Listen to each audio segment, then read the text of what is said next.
it do? Is Heru Adamu. I'm back at you with another episode of BUA. Here we break down politics, love, ball, and life. We are officially in the longest government shutdown in U.S. history, and the people are the collateral damage once again. Let's keep it plain. SNAP benefits, housing assistance, WIC, and social programs that millions depend on are frozen or delayed right now due to the government shutdown. Families are literally being told, we'll let you know if you can eat next month. Why is it happening? Democrats are pushing to keep funding for social programs, food, housing, basic human needs. Republicans claim American budget is out of control and we want government cuts. But notice, the cuts never touch defense budget or corporate tax, only the programs that help regular people survive. Let's take a look at what Jasmine Crockett had to say about the government shutdown. There's rumblings of discussions to reopen the government. Maybe small gangs of senators are reportedly working to find a way out. But of course, Senate Majority Leader John Thune said he won't discuss any Affordable Care Act changes until the government is open. What have you heard? And is there a possibility of any breakthrough happening soon? You know, I am not convinced if there is a possibility of a breakthrough as relates to it coming from the top down. I think that this is going to have to be a bottom-up effort. You know, there's been a lot of discussions about how much travel has been interfered with and how many planes have had to be canceled. I think that those are the types of things, those types of disruptions, the disruptions as it relates to SNAP benefits and WIC benefits. I think that those are the rumblings of the people that will finally solve this. Unfortunately, we have people that are not prioritizing the very people that put them into power, starting with the President of the United States, who has failed to sit down with the four corners, the leaders within the House as well as the Senate, to decide that they were going to come to a resolution to make sure that we can move forward in a way that benefits not just red states, not just blue states, but benefits the United States. Here's the part that nobody wants to say. America isn't broke. It's just stingy with anything that doesn't benefit the wealthy. The shutdown is not about money, it's about power. And once again, the poorest communities, especially black and brown households, are the bargaining chip. So we're living through history, but this is not the kind of history we asked for. Let's pivot. Family, we throw these words around like they're the same, but they're not. Commerce is simply the exchange of goods and services. It's buying, selling, hustling, moving money around. Most of us are raised in commerce. Make money, spend money, flip money. But capitalism is a whole different beast. Capitalism is the control of the means of production, the factories, the land, the tech, the distribution, the banking systems. And the people who control those, they control society. Capitalism has one rule. Respect flows to whoever owns the most. Capitalism only breeds and respects more capitalism. It doesn't care about fairness, community, morality, or humanity, only expansion and profit. Let's take a look at what Dr. Umar had to say about commerce versus capitalism. It is part of a control thing, but it is also partly the truth. One of the reasons why every group in America can outdistance themselves economically and politically over black people, although we've been here longer, and despite the aggressive systemic racism that has been put up against us, despite the racism, because that is the big reason. Nobody catches the hell American Africans catch because we're the only non-white people who cannot be deported. You can deport Chinese. You can strip the citizenship of an Arab or an East Indian if they want to get political and get out of line. What I give you, I can take back. Your naturalization is not permanent. You see that? I can send a Latino back to a Latin-speaking country. I can get rid of everyone in America except the black man because his enslavement, through his enslavement, I destroyed his natural, spiritual, and cultural connection to his land of ancestry. So what do you do with 50 million people you don't want and can't deport? You have to create systems of marginalization and elimination. COVID was a big part of that. But more specifically, COVID was about getting rid of as many elderly people, regardless of race, but specifically black people, because they don't want to use that money to provide Social Security for all them elders. Remember, in a capitalist economic system, and I want to be clear, capitalism is not commerce. Too many African people, and this is a conversation we have in the revolutionary sector with the socialists, the nationalists, the Pan-Africanists, et cetera, they believe if you're selling something, you're a capitalist. If you pull out some shea butter right now, say, Dr. Umar, I made this for $2.50, but I'm gonna sell it to you for $10. That's not capitalism, that's commerce.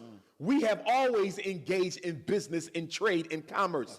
But you got black people who are so degenerate in their thinking, anytime you sell something for a profit, that's capitalism. Black people were selling for a profit before white people came out the caves of Europe. That's not capitalism. Is the deliberate domination of the means of production. I want to control the land, the resources in it, and all the institutions to make sure you can't get anything for yourself, so you're completely dependent on me, which allows me to raise the interest rate and the cost of the product or service to the point where you can't afford it, which ultimately means you're gonna die a slow and painful economic death. Capitalism is about the destruction of a people. It is not simply charging a fee for a service or a product. Because you get people say, well, can we use capitalism in America in order to empower ourselves? First of all, you live in a capitalist economy. There is no way on hell you're going to empower yourself in a capitalist economy without participating in that economy. You don't have to be capitalist. Just engage in your commerce. You're not seeking to exploit nobody. You're not seeking to deny nobody. You're not seeking to usurp everything necessary in order for me to be economically independent. That's what capitalism is. It cuts off every avenue for you to do for yourself and only leaves the high-priced seller of the goods for you to buy from. That's capitalism. That is not commerce. Our community has mastered commerce, but we were never given access to capitalism. We were kept out of ownership, land, manufacturing, media, banking, the levers that make capitalism work. If we don't start shifting our spending money to owning the systems that make money, we will always be consumers in a world built on capitalists. And this ties directly into our next conversation. Reparations hit different in this moment because look how fast America can cut the faucet off for the poor. But we still somehow can't get repaired for building the country for free. Every other wrong group has been compensated except us. Japanese Americans paid. Jewish communities affected by the Holocaust paid. Native tribes paid. Slave owners were even paid for losing enslaved people. So like imagine, but the people who actually built the US economy, they get nothing. Let's take a look at what Slim Thug had to say about reparations. It's the mindset of waiting for somebody to give you something.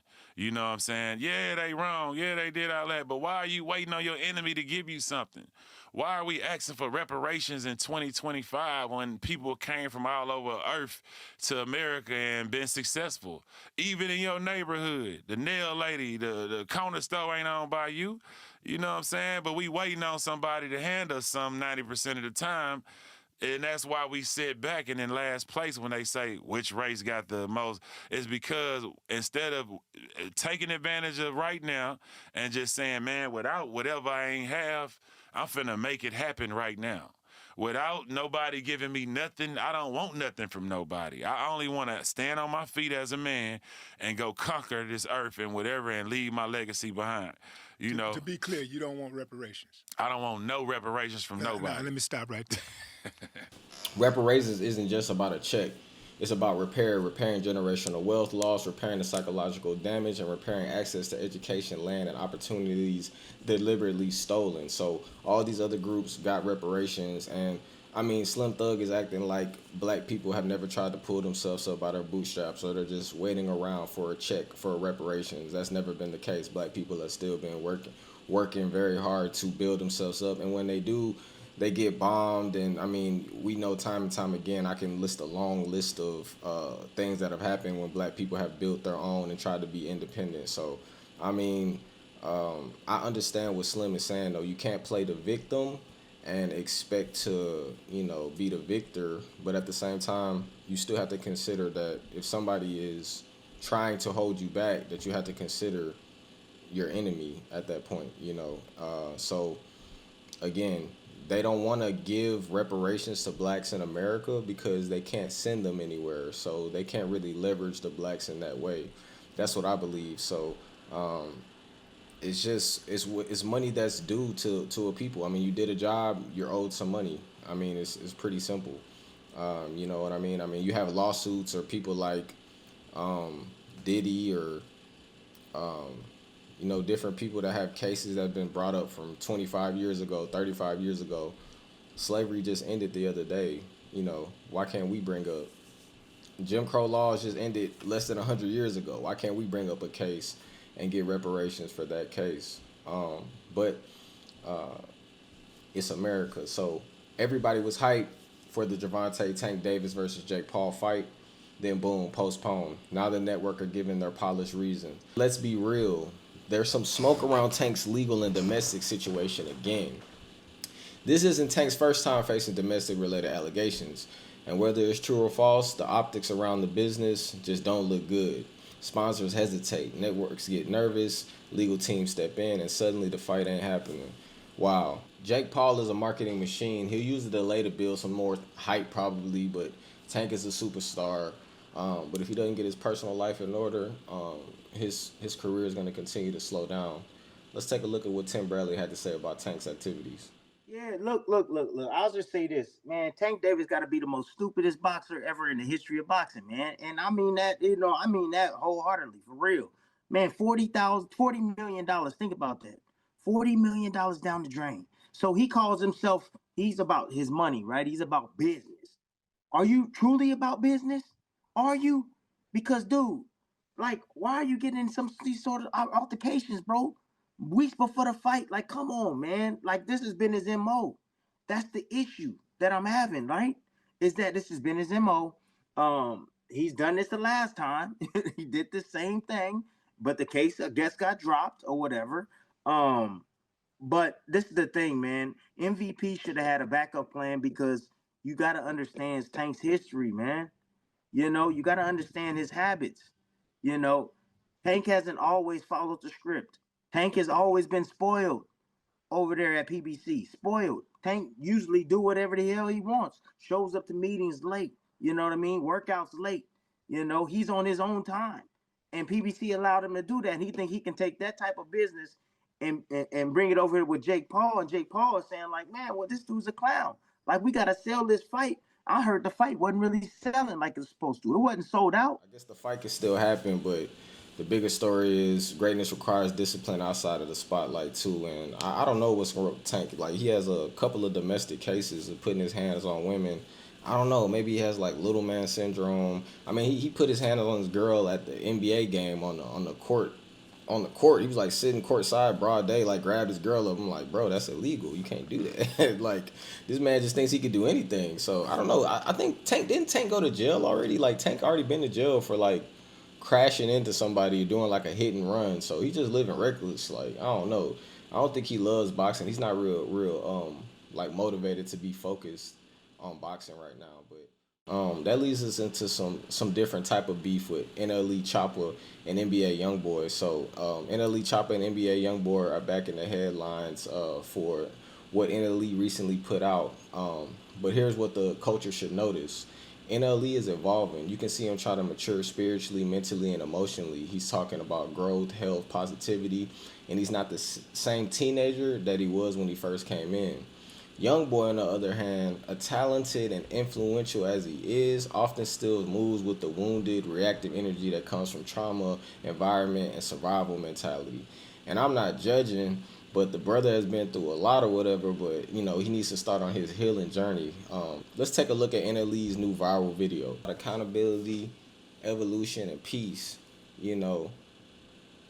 NBA YoungBoy is obviously having 13 baby mamas, running around, touring, having a bunch of degenerate concerts going on. So I kind of like that NLE Choppa had this little diss and just kind of showing them. I think he put out another song too, just kind of rapping about YoungBoy's immaturity and his degeneracy and basically being a mental case that they promote as an industry plant to the youth, so they can control them and send like black men to prison. So, again, this is another episode of BUA. It's Heru Adamu, family. I'm out. I'll see you on the next one. Stay aware, stay aligned, and stay ascending. Until next time.